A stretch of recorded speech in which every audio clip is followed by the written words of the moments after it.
So an air purifying respirator is generally a full face mask where you also have a canister which is going to provide protection against a certain chemical or series of chemicals.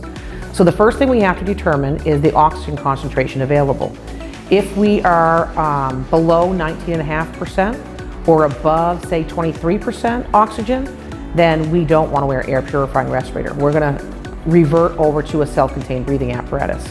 If we are within that range of oxygen that is suitable, then we need to then determine that the temperature is not elevated to a level that will have the gas molecules moving faster, because the interaction with the carbon material that's pulling the gases out will not be as measured for testing. We also want to determine that the material that the canister is designed to remove is compatible with the materials that we're dealing with. So for instance, if we are dealing with a chemical warfare agent, we want to wear air purifying respirator, then there are CBRN design canisters that are certified to the NIOSH standard for CBRN air purifying respirators.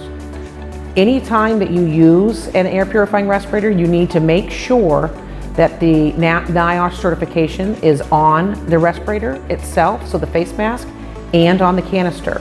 So when you're looking for that, it's not National Institute for Occupational Safety and Health, is what NIOSH stands for. And you can go to their website at any time and find out any product that is currently certified against those standards.